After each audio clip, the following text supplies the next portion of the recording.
नमः श्री वर्धमानाय निर्धूत कलिलात्मने सालोकानां त्रिलोकानां यद्विद्यादर्पणायते।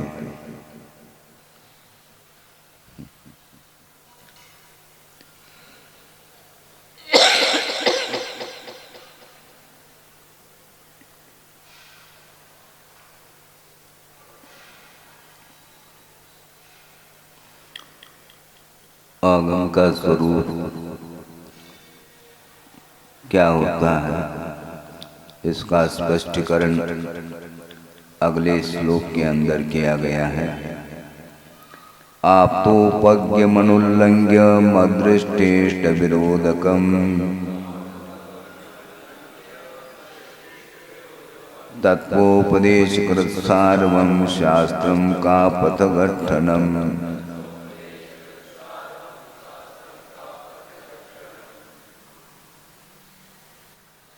5-6 विशेषण दिए हैं आगम के लिए। सर्वप्रथम ये विशेषण आया है कि वह शास्त्र जो होता है वो आप्तोपज्ञम ऐसा कहा, आपके द्वारा कहा हुआ होना चाहिए। सर्वप्रथम भगवान ही वस्तु तत्व को जान लेते हैं और वस्तु तत्व का जैसा स्वरूप है उसका प्रतिपादन वो करते हैं, इसलिए आप्तोपज्ञम ऐसा कहा है। वस्तुतः शास्त्र का स्वाध्याय तो हम लोग करते हैं, किंतु उस शास्त्र का स्वाध्याय करते समय विधि भी होनी चाहिए। पहले भी प्रसंग के अनुरूप कहा गया था कि सम्यक दर्शन के जो 8 अंग हैं वे तो लगभग सब लोगों को मुकाग्र हैं, किंतु जिस प्रकार सम्यक दर्शन के 8 अंग हुआ करते हैं उसी प्रकार सम्यक ज्ञान के भी 8 अंग हुआ करते हैं, उनका भी हमें पालन करना चाहिए। शब्दाचार, अर्थाचार, उभयाचार, विनयाचार, उपदानाचार, बहुमानाचार और अनिन्नवाचार, इस प्रकार ये 8 अंग किसके हैं? सम्यक ज्ञान के 8 अंग हैं। सम्यक ज्ञान होगा तो उसके 8 अंग सामने आते हैं, और सम्यक ज्ञान जिसके पास नहीं है उसके पास 8 अंग भी नहीं रह पाएंगे। जिस प्रकार सम्यक दर्शन का अस्तित्व 8 अंगों के ऊपर आधारित है, उसी प्रकार सम्यक ज्ञान का भी जो अस्तित्व है वह 8 अंगों के ऊपर ही आधारित है। ऐसा इसका आशय समझ लेना चाहिए कि आचार्य शास्त्र में वस्तु तत्व का प्रतिपादन करते हैं, और वस्तु तत्व का जो प्रतिपादन होता है वह शब्द के आश्रय को लेकर के हुआ करता है। वस्तु तत्व को जानना अलग वस्तु, और वस्तु तत्व की जो प्ररूपणा होती है वह वस्तु तत्व की प्ररूपणा में शब्दों का आलम्बन लिया जाता है। इसलिए शब्दाचार को भी ध्यान में रखना चाहिए। नहीं है, जब तक शाब्दिक ज्ञान नहीं होगा तब तक वस्तु तत्व का यथार्थ बोध भी नहीं हो सकता। वस्तु तत्व का यथार्थ बोध कराने में एक सहायक निमित्त के रूप में शब्द आता है, और शब्दों के कई अर्थ हुआ करते हैं। प्रासंगिक अर्थ को निकालने की कुशलता जिसके अंदर है वही वस्तु तत्व के स्वरूप को जान भी सकता है और दूसरे के लिए भी बोध करा सकता है। समझने के लिए एक छोटा सा उदाहरण दिया जा सकता है, और उदाहरण के माध्यम से वस्तु का स्पष्टीकरण भी होता है। पहले शब्दार्थ को ध्यान में रखना चाहिए। शब्दानाम अनेके अर्थाः वर्तन्ते, शब्दों के कई अर्थ हुआ करते हैं। शब्द एक ही है, किंतु वह शब्द अनेक पदार्थ को सूचित करने वाला भी हो सकता है और एक अर्थ है उसके कई शब्द भी प्रयुक्त होते हैं, इसमें बाधा नहीं।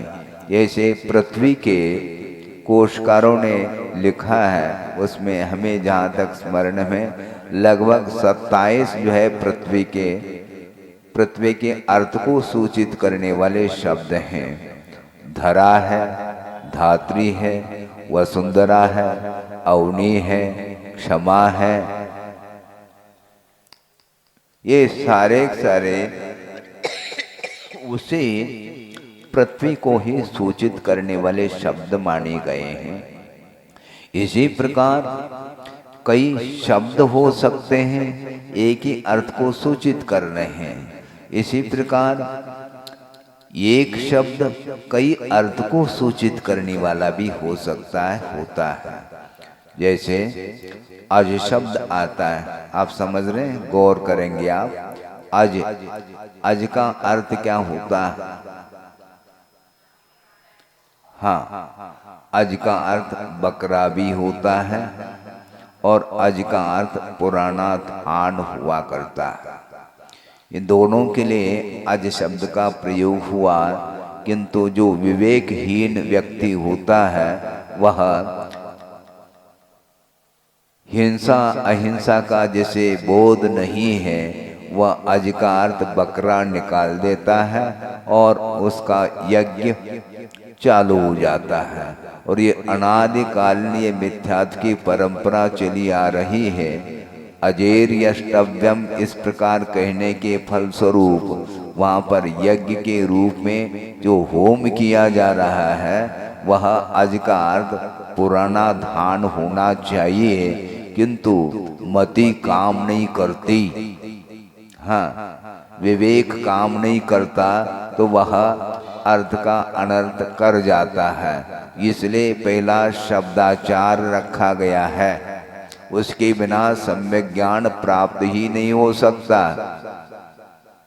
ग्रहित मिथ्यात्व और अग्रहित मिथ्यात्व की चर्चा समय समय पर किया जा रहा है।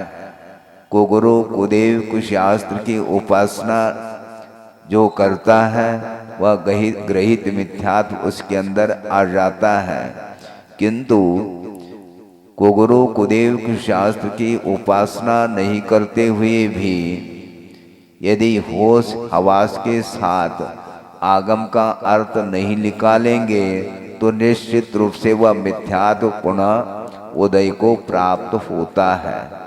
बहुत गहराई के साथ इस विषय को समझने की चेष्टा हमें करनी चाहिए।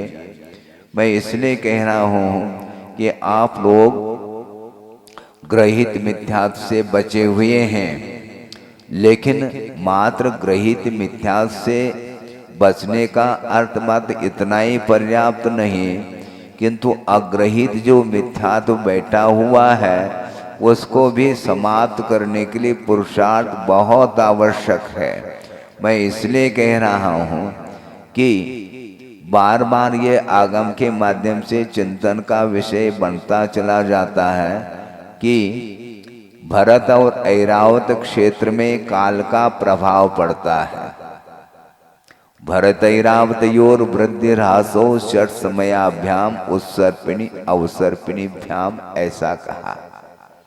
तो भरत और ऐरावत क्षेत्र में 6 काल के माध्यम से उत्सर्पिणी और अवसर्पिणी के रूप में जो 6 काल आ जाते हैं, उसके माध्यम से भरत और ऐरावत क्षेत्र में प्रभाव पड़ता है। प्रभाव पड़ता है का अर्थ उस काल में परिणामों में उतार चढ़ाव हुआ करता है, एक से परिणाम नहीं रह पाते। विशुद्धि के अपेक्षा से भी कमी होती चली जाती है। कब? अवसर्पिणी काल में। और उस सर्पिणी काल में विशुद्धि आदि में विकास होता है। ये मात्र भरत और ऐरावत क्षेत्र में है, और भरत और ऐरावत क्षेत्र में ही ग्रहित मिथ्यात्व भी पलता रहता है। क्लियर है क्या? नहीं, बिल्कुल क्लियर है। और पंचम काल में यह काल जो चल रहा है, यह पंचम काल के साथ साथ हुंडाव सर्पिणी के रूप में आया है। हुंडाव सर्पिणी का अर्थ यह होता है कि असंख्यात वो सर्पिणी और अवसर्पिणी व्यतीत होने के उपरांत जो काल आता है वह हुंडावसर्पिणी के रूप में आता है, जिस काल में अनहोनी घटनाएं घटित हो जाती हैं और उसका प्रभाव प्रत्येक जीव के ऊपर पड़ता है। ये तो ग्रहित मिथ्यात्व के लिए काल ये सामने है, दिख रहा है।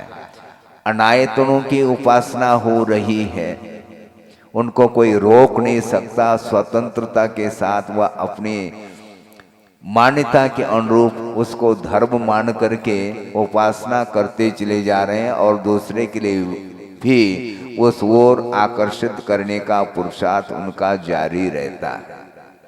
अब ऐसी स्थिति में ग्रहित मिथ्या से हमें बचना है, ये तो तय है। किंतु एक विचित्र बात मैं कहने जा रहा हूं आपके सामने कि जहां पर काल का कोई प्रभाव नहीं है, कहां पर? विदेह क्षेत्र में, जहां पर विद्यमान मिनिमम 20 तीर्थंकर होते हैं और उनके उपस्थिति में ग्रहित मिथ्यात्व का कोई बोलबाला नहीं।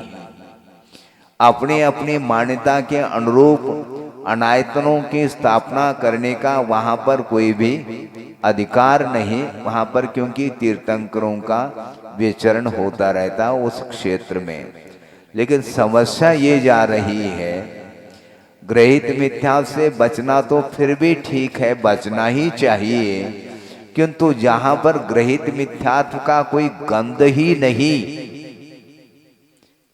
और ऐसे चतुर्थ काल का वातावरण निरंतर बना रहता है, कर्म भूमि है, वहां पर निरंतर मोक्ष जाने वाले जा रहे हैं, तीर्थंकरों का वहां पर विचरण विहार हो रहा है। इसके उपरांत भी ग्रहित मिथ्यात्व के अभाव में भी सप्तम पृथ्वी का बंद करने वाले भी वहां पर जीव पाए जाते हैं। उसने कौन सी उपासना की? अनायतनों की। बोलो, ग्रहित मिथ्यात्व नहीं, लेकिन ग्रहित मिथ्यात्व से भी बढ़कर के इसको मैं मानता हूं। इसका अर्थ ये नहीं कि मैं ग्रहित मिथ्यात्व का कोई पोषण करने जा रहा हूं, ऐसा नहीं, किंतु ग्रहित मिथ्यात्व का जहां पर वातावरण है वहां से नरकादिक जाना, वहां पर विशिष्ट पाप का अर्जन उनके द्वारा होना, ये फिर भी ठीक है, यानी ये स्वाभाविक है, होता है, क्योंकि विपरीत वातावरण चल रहा है। किंतु जहां पर साक्षात विद्यमान 20 तीर्थंकर हों और निरंतर उनकी दिव्य ध्वनि खिर रही हो, वहां पर समोच्चरण की रचना एक नहीं, वहां पर 20 क्षेत्र हैं, भिन्न भिन्न क्षेत्र में तीर्थंकरों का वहां पर विचरण होता है और उनकी दिव्य ध्वनि के माध्यम से समोच्चरण में जो जीव पहुंचाते हैं, मनुष्य हैं, तिर्यंश हैं, देव हैं आदि, उनके दिव्य ध्वनि आदि का श्रवण करके वो सम्यक दर्शन आदि को प्राप्त करते हैं। और इतना ही नहीं कि पुरुषार्थ के माध्यम से रत्नत्रय की उपासना करते हुए वे मोक्ष का भी लाभ ले रहे होते हैं। किंतु ऐसे भी जीव हैं जिनका होनहार क्या है, देखो समझो। जिस घड़ी में, जिस मुहूर्त में जिसको केवल ज्ञान हो रहा है, जिस मुहूर्त में निर्वाण का लाभ हो रहा है, जिस मुहूर्त में दीक्षा कल्याणक मनाया जा रहा है, जिस मुहूर्त में पांचों कल्याणक हो रहे हैं, उन मुहूर्तों में भी सप्तम पृथ्वी के बंद करने वाले भी जीव पाए जाते हैं।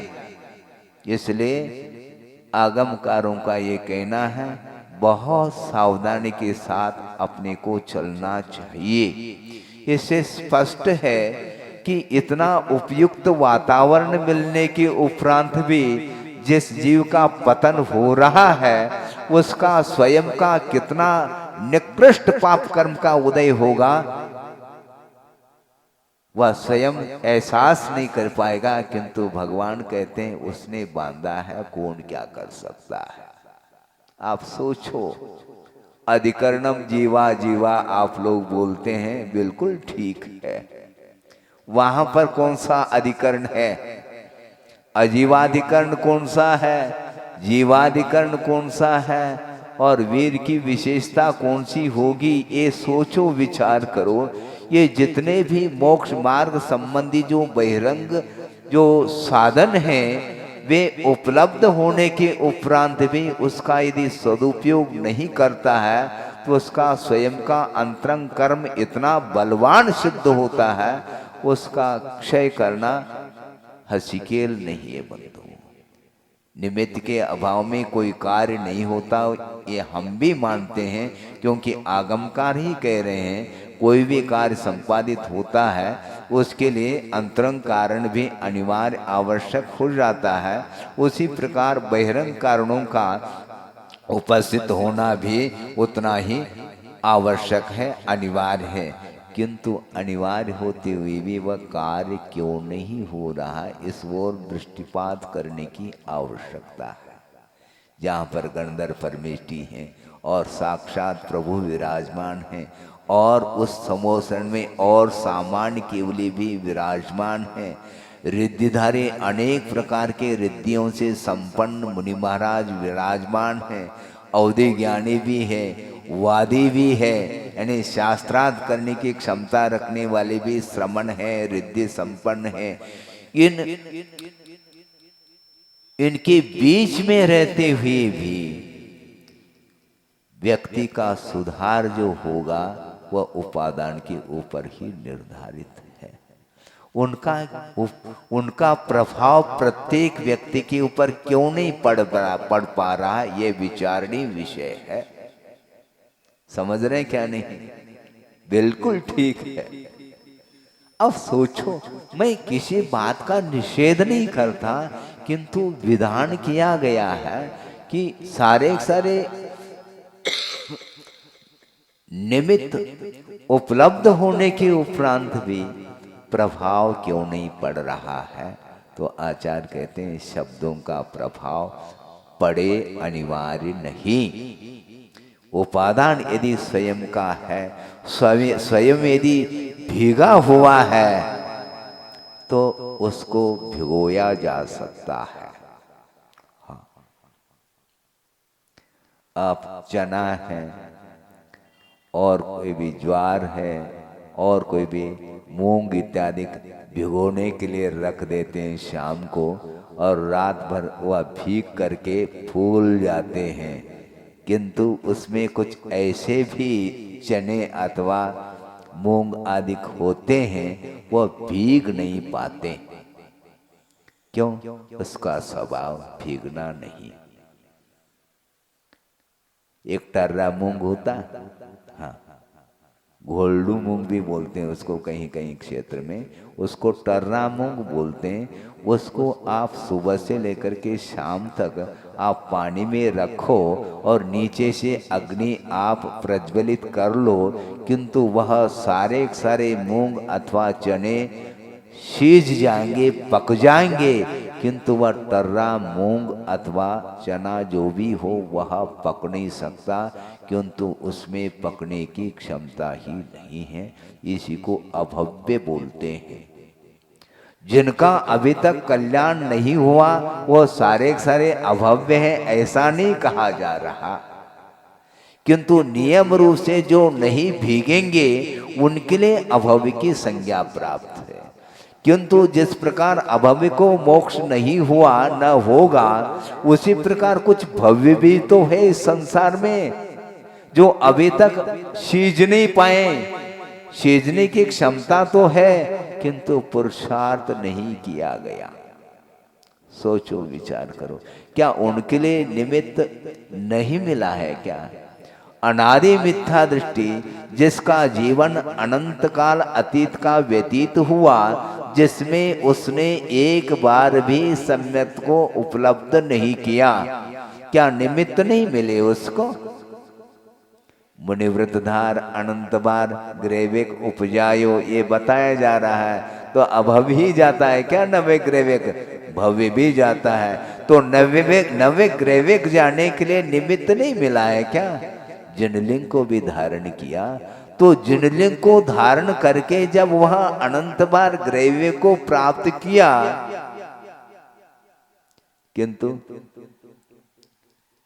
किंतु क्या आगे क्यों नहीं बढ़ पाया? विकास क्यों नहीं हुआ? क्या निमित्त का अभाव था? अभाव नहीं था, निमित्त का सद्भाव था, किंतु भीतर का जो पुरुषार्थ है वह नहीं हो पा रहा है। इसलिए बार बार मोक्ष मार्ग में, मोक्ष मार्ग के क्षेत्र में अथवा परमार्थ के क्षेत्र में उपादान को ही महत्व दिया गया है। इसका अर्थ ये नहीं कि हम बिल्कुल निमित्त की उपेक्षा करते चले जा रहे हैं, ऐसा नहीं। निमित्त कार्यकारी तब होता है जब उसका हम सदुपयोग करते हैं, और सदुपयोग नहीं करते हैं तो अर्थ का अनर्थ होता चला जाता है। इसलिए भूमिका के रूप में यहाँ से हमने प्रारंभ किया था कि सम्यक ज्ञान के 8 अंग हुआ करते हैं, उसमें सर्वप्रथम शब्दाचार आया है। शब्द का सही सही प्रासंगिक अर्थ निकालने का पुरुषार्थ करना चाहिए, अन्यथा अर्थ का अनर्थ होने में देर नहीं लग सकता। शब्द पौद्गलिक है क्या नहीं? वह स्वयं अर्थ बता रहा है क्या? नहीं बता सकता, किंतु आगम में भिन्न भिन्न शब्दों के भिन्न भिन्न अर्थ दिए हैं, उनका हम सावधानी के साथ अर्थ निकालेंगे तो अनर्थ अर्थात पाप से हम बच पाएंगे, अन्यथा बचाने वाला कोई भी नहीं है। अजेर्यष्टव्यम, अज का अर्थ पुराना धान होता है, लेकिन जिसके अंदर दया नहीं है, करुणा नहीं है, अनुकंपा नहीं, परोपकार की भावना जिसके अंदर नहीं है, कूट कूट करके जिसके अंदर मिथ्या तो भरा हुआ है और अनंत आशा जिसके अंदर भरी हुई है, वही व्यक्ति अर्थ का अनर्थ कर जाता है, उसी के द्वारा अनर्थ होता है। कषाय प्रत्येक जीव के पास है, किंतु अज्ञान यदि आ जाता है उदय में, उस समय उसके आंखों के सामने पर्दा छा जाता है, वह सोच नहीं पाता कि इसका क्या अर्थ होना चाहिए। ये सम्यक दृष्टि जो होता है, सम्यक ज्ञानी जो होता है, विवेकवान जो व्यक्ति होता है, उसी के अंदर दूसरे के प्रति अनुग्रह, उपकार आदि की भावना जागृत होती है। इसलिए वह प्रासंगिक अर्थ को निकालने के लिए वह सम्यक ज्ञान का प्रयोग करता है और करना चाहिए। इसलिए ज्ञान के माध्यम से वस्तु तत्व का बोध तो हो सकता है, किंतु वस्तु तत्व का बोध कराने के लिए शब्दों का आधार आलंबन लेना अनिवार्य हो जाता है। अब शब्द के माध्यम से जो अर्थ निकल आ रहा है, यदि वह यथार्थ अर्थ है, अब उसमें कोई शेष नहीं रह पाता जिसके कारण हमारा हित न हो सके। यथार्थ अर्थ का प्ररूपण करने वाला शास्त्र है, और शास्त्र का यथार्थ स्वरूप बताने वाले गुरु होते हैं। तो जैसा अर्थ है वैसा ही उसका व्याख्यान होगा, और यथार्थ व्याख्यान होने के उपरांत उसमें कोई शेष अर्थ रहता नहीं जिसके माध्यम से हमारा कल्याण रुक रहा हो। है, पुनः वहीं आ रहा हूं मैं, रुक नहीं सकता। कल्याण यदि रुकता है तो भावों के कारण ही कल्याण रुकता है। ये हमेशा आप धारणा का विषय बना करके चलना चाहिए। बहुत विचित्र दशा है, एक दुस्वर नामकरण का उदय आता है? समझ रहे हैं आप? दुस्वर नामकरण यानी वह शब्द बोल तो रहा है किंतु करने के लिए प्रिय नहीं लग रहा है। अर्थ सही है किंतु शब्दों में माधुर्य नहीं। तो आप शब्द का सही अर्थ को प्राप्त करना चाहते हैं, क्या शब्द से प्रभावित होना चाहते हैं? अपने को सही अर्थ चाहिए, क्योंकि भाव तक पहुंचने के लिए, स्वरूप तक यात्रा करने के लिए, स्वरूप का बोध प्राप्त करने के लिए, स्वभाव तक पहुंचने के लिए एकमात्र शब्द का आलम्बन लिया जाता है। और वह शब्द यदि सही अर्थ दे रहा है तो हमारे लिए वह गुणकारी सिद्ध होता है। चाहे वह दुस्वर नामकरण का उदय हो, चाहे सुस्वर नामकरण का उदय हो। सोचो, तीर्थंकरों के लिए सुस्वर नामकरण का उदय होता है, सुभग नामकरण का उदय होता है, और यश कीर्ति नामकरण का, आदे नामकरण का, ये सारे उदय होते हैं। इसलिए उनका प्रभाव जल्दी पड़ता है, ये ठीक है। लेकिन प्रभाव किसका पड़ना है, ये बहुत ये गहराई को लेकर के विषय आपके सामने रखा जा रहा है आगम के माध्यम से, कि वस्तुतः सम्यक दर्शन में यदि मलिनता रहती है तभी इस प्रकार की बातें आती हैं। चलमल अगाणादिक दोष जो लगते हैं सम्यक दर्शन में, वे सम्यक प्रकृति के उदय के फलस्वरूप लग सकते हैं, लगे अनिवार्य नहीं।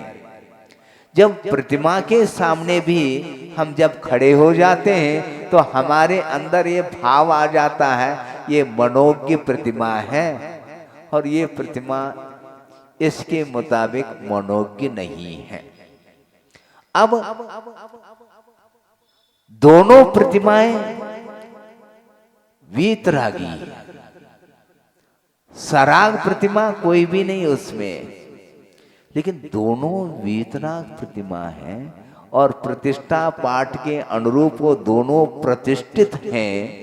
अब उसके सामने जाने के बाद एक प्रतिमा के सामने तो मन लग रहा है और एक के सामने नहीं लग रहा है। एक के सामने घंटों बैठने की इच्छा होती है और एक के सामने सामान्य रूप से वह नमोस्तु करके वह निकलता है। अर्थ क्या है, हम अर्थ पूछना चाहते हैं, शब्द नहीं।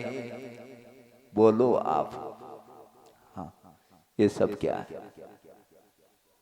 चक्षु इंद्रिय का विषय बन रहा है और यहाँ पर कर्णेंद्रिय का विषय बन रहा। बात तो ये कही है, भिन्न भिन्न इंद्रियों के जो विषय होते हैं वे मनोज्ञ के रूप में भी होते हैं, अमनोज्ञ अर्थात मन के लिए मनोहारी जिसको बोलते हैं वह मनोज्ञ मन जानता है। जो मन को आकर्षित करने वाला विषय नहीं है वह तो अमनोज्ञ विषय सामग्री मानी जाती है।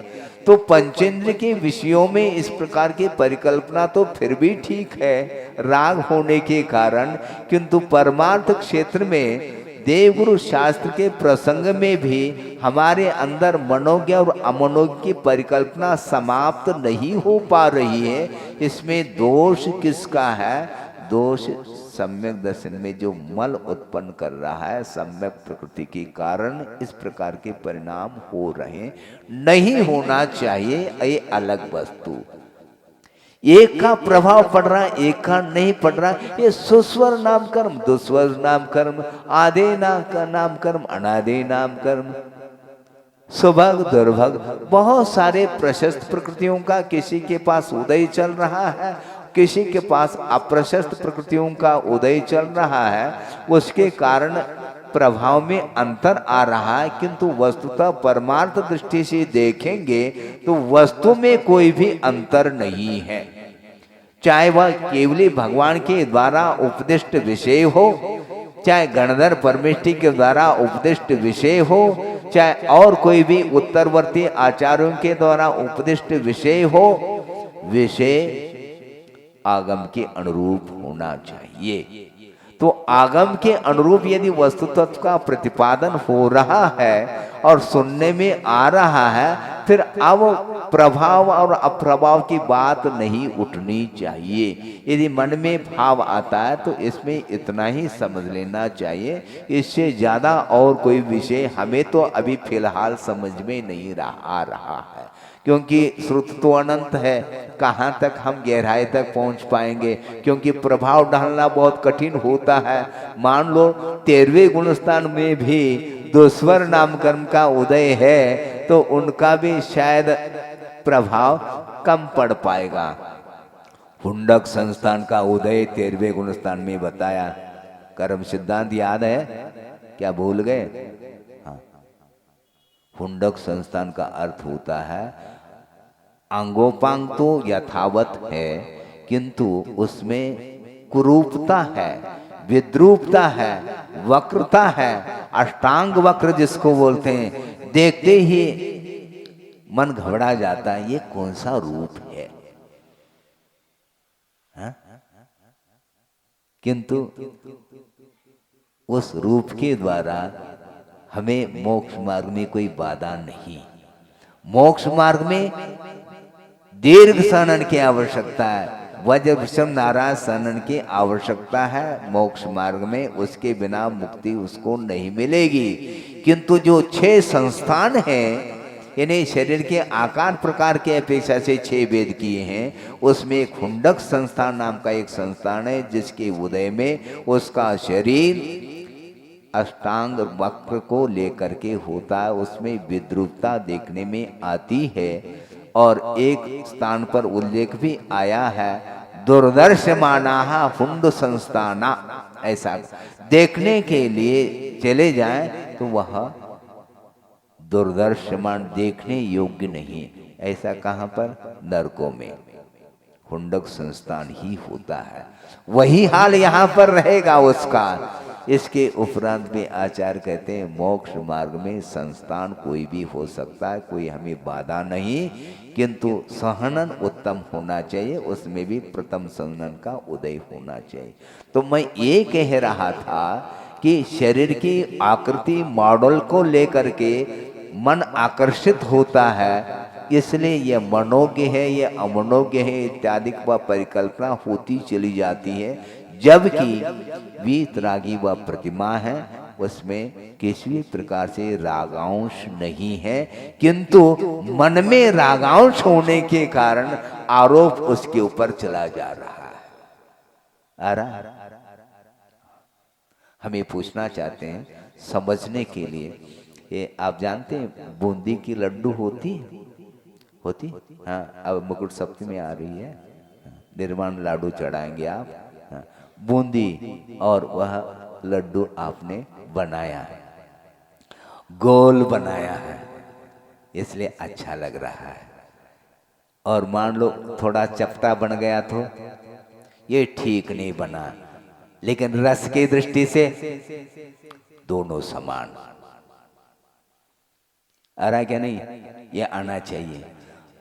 स्वाद लेंगे, चाहे वह लड्डू चपटा हो, त्रिकोण हो, चतुष्कोण हो, अष्टकोण हो, कोई भी कोण हो, संस्थान की कोई किसी भी आकार में वह लड्डू हो, तो भी उसमें स्वाद तो उतना ही आता है जितना आता है।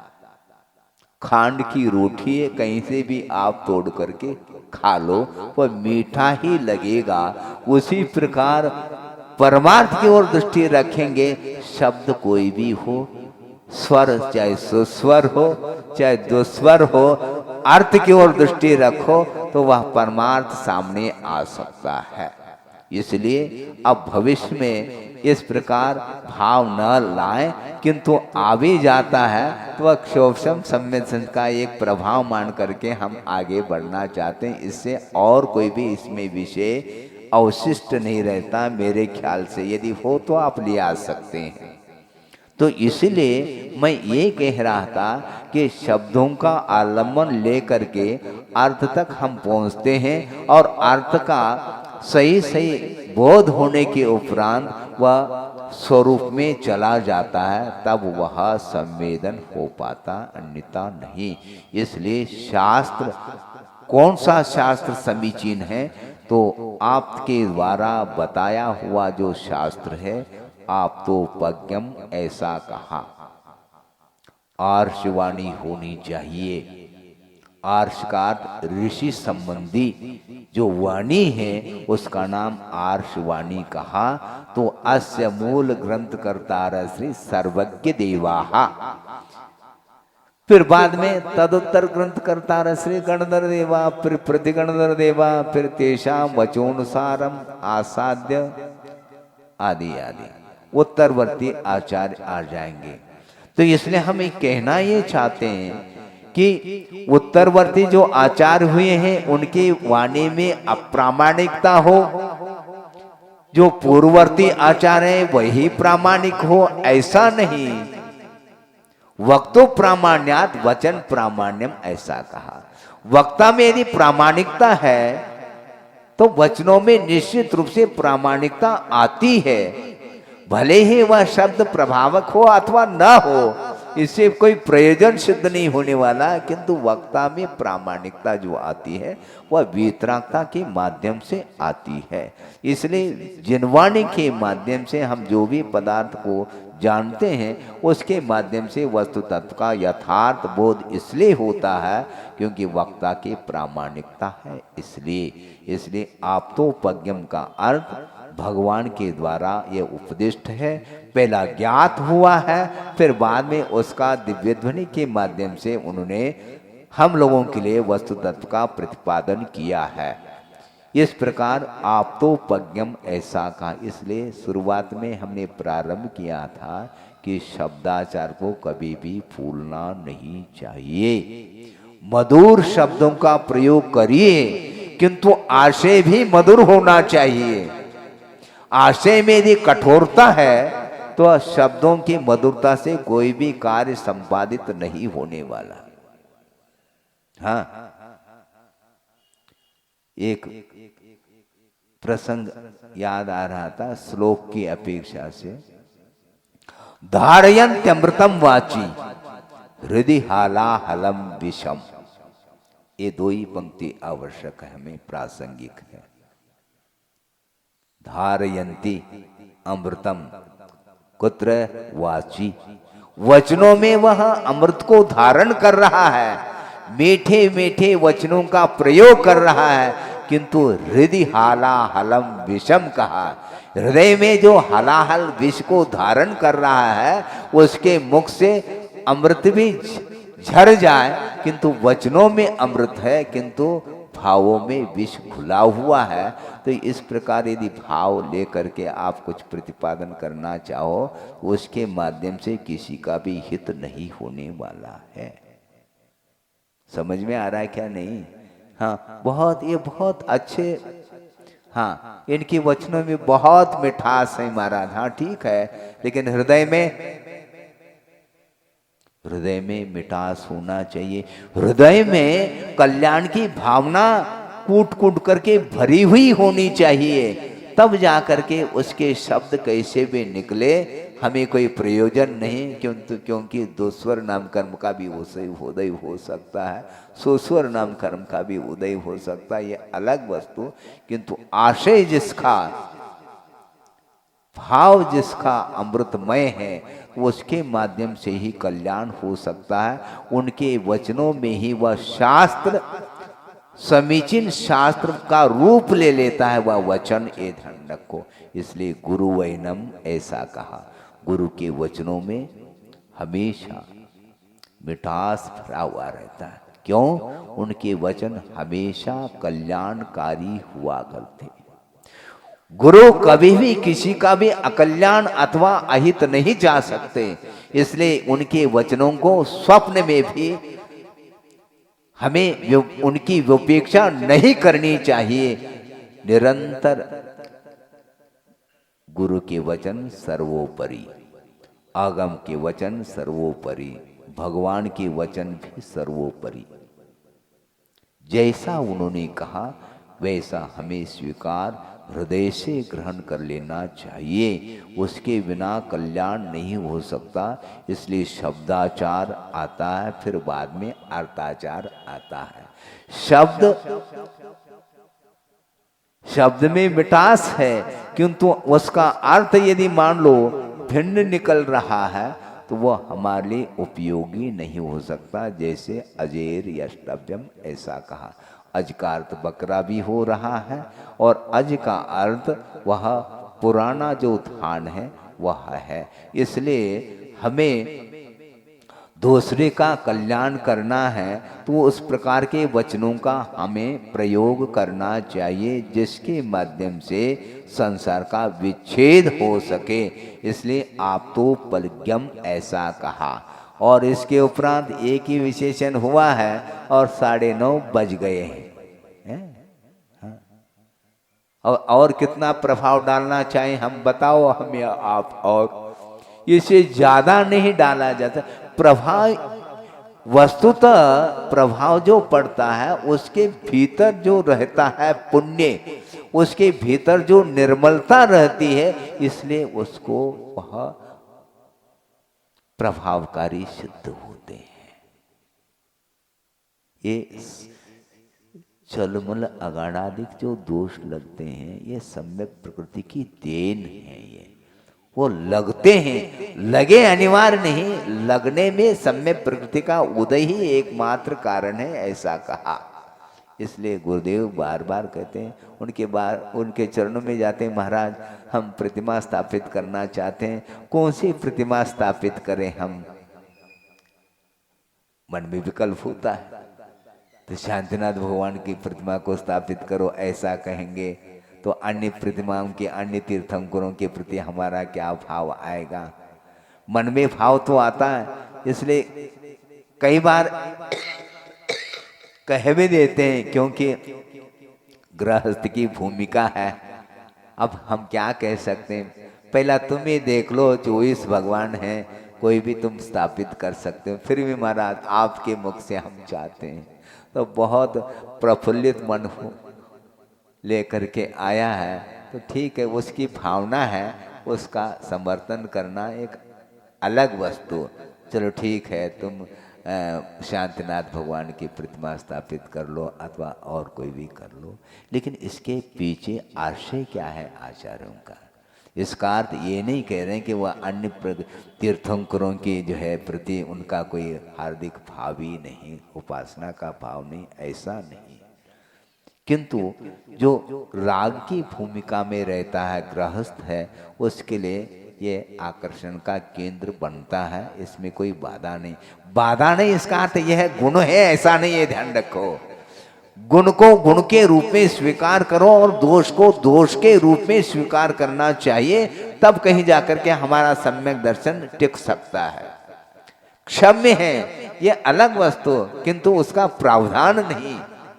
दर्शन मुनि की क्षपना करना चाहो और बार बार आपको सम्यक प्रकृति जो है आपको भावों को मलिन कराने में कारण बन रही है, तो आप कैसे दर्शन मुनि की क्षपना कर पाओगे? नहीं कर पाएंगे। लेकिन जब कर पाएंगे तब कर पाएंगे, कोई बाधा नहीं। लेकिन यदि मान लो आपका मन लग रहा है, कोई बाधा नहीं, किंतु कम से कम रागी द्वेषी देवी देवताओं की उपासना करना तो कम से कम छोड़ दो, और जो आपके लिए मन पसंद है उस तीर्थंकर की प्रतिमा को स्थापित कर लो, हमें कोई बाधा नहीं। तो अर्थ ये है कि परिणामों में कलुषता आती रहती है, उस कलुषता के कारण ही वस्तु तत्व उस प्रकार दिखाई देता है। वस्तु न उसको क्या है, किस रूप में कहें, वस्तु न इष्ट है न अनिष्ट है। आपकी मान्यता में इष्टानिष्ट की परिकल्पना है। आपकी दृष्टि में वह वस्तु अनिष्ट है और आपकी दृष्टि में वह वस्तु इष्ट है। वस्तु तो वस्तु है, चाहे वह वैभाविक रूप में परिणमन कर रहा हो चाहे स्वाभाविक रूप में परिणमन कर रहा हो। तो वस्तु को वस्तु के रूप में श्रद्धान करेंगे तभी सम्यक दर्शन की उपलब्धि होगी। यदि अनिष्ट वस्तु सामने आ जाए तो घृणा करने लग जाए, हैं तो जुगुप्सा, हैं इसको कैसे जीत पाओगे? कोई दुर्गंधित वस्तु देखने में आ गई तो नाक मरोड़ रहे हैं, थूक रहे हैं। अरे क्या थूकते हो? वह भी वस्तु का परिणमन है। हाँ, वैभाविक परिणमन है। ये सुगंध और दुर्गंध ये वस्तुतः ओरिजिन, ये गुण की परिणति नहीं है, गुण नहीं है, ये गुण की परिणति का अर्थ गुण की पर्याय है। और पर्याय सुगंध और दुर्गंध है क्या वस्तु? इष्टानिष्ट की कल्पना भिन्न भिन्न इंद्रियों को लेकर के वह करता ही चला जाता है। किंतु इस प्रकार यदि परिकल्पना आपकी हमेशा बनी रहेगी तो वह आपका सम्यक दर्शन वीतराग रूप नहीं बन पाएगा। सराग सम्यक दर्शन को वीतराग सम्यक दर्शन के रूप में परिवर्तित करना चाहते हैं तो आपको बिल्कुल तटस्थ भाव के साथ उस ज्ञेय वस्तु को जानने का पुरुषार्थ करना है। दुर्गंधित वस्तु ज्ञेय नहीं है क्या? बोलो, ज्ञेय है क्या? नहीं तो ज्ञेय है तो जानो ना क्या बात हो गई। ज्ञेय नहीं है क्या? यदि ज्ञेय नहीं है तो वह इंद्रिय का विषय नहीं बन सकता। फिर ज्ञेय है, सारे ज्ञेय पदार्थ इंद्रिय के विषय बने ये अनिवार्य नहीं है, किंतु जो भी इंद्रिय के विषय बन रहे हैं वो भी तो ज्ञेय है क्या नहीं? ये मोटा चावल है। अरे मोटा है, इसमें क्या दिक्कत है आपको? मोटा है इसलिए मोटा है। हाँ, ये कौन सा, ये कौन सा, हमास में जो भी बोलो हमें समझ नहीं आता। अब वो अक्षत बहुत है, हाँ, उससे प्रभावित हो गए अपना। ये मोटे चावल है।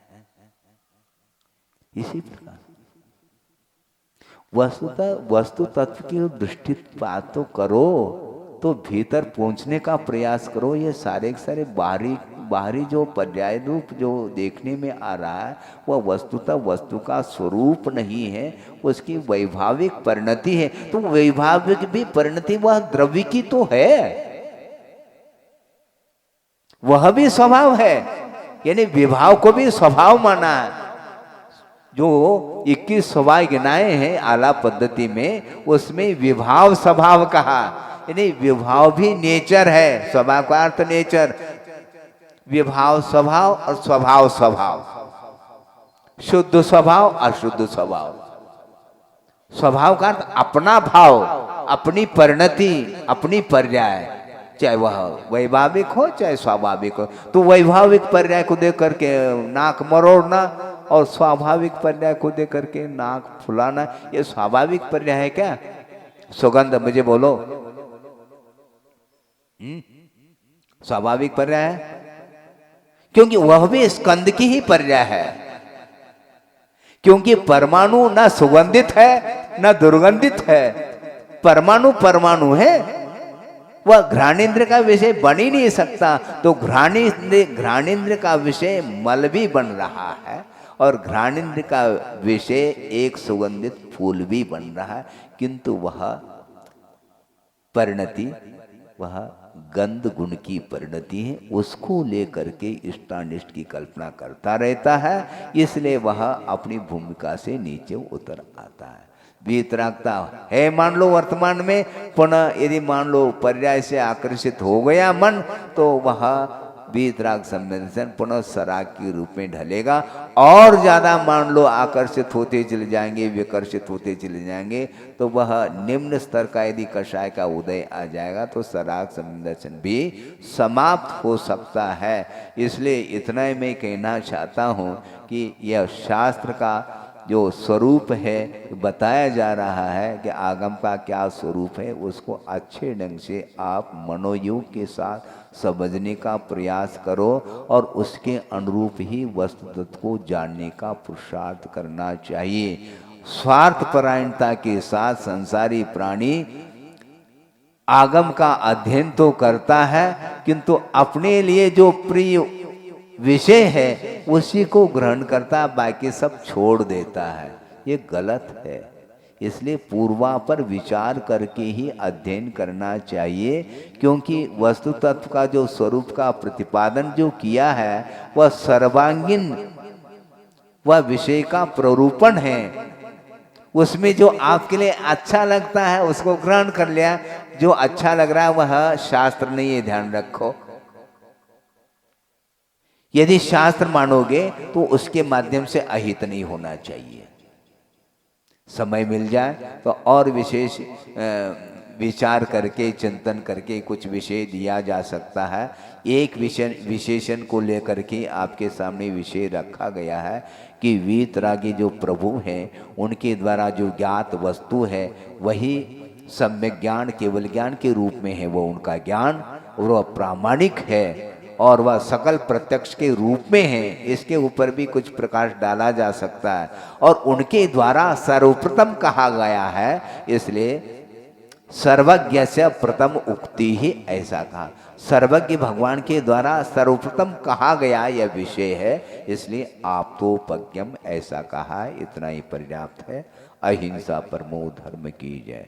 बोधि समाधि परिणाम शुद्धि स्वात्मोपलब्धि शिवशोक सिद्धि चिंतामणिम चिंतित वस्तुदाने त्वाम वंद मानस्य ममास्तु देव। परम पूज्य आचार्य गुरुवर श्री विद्यासागर जी मुनि महाराज की।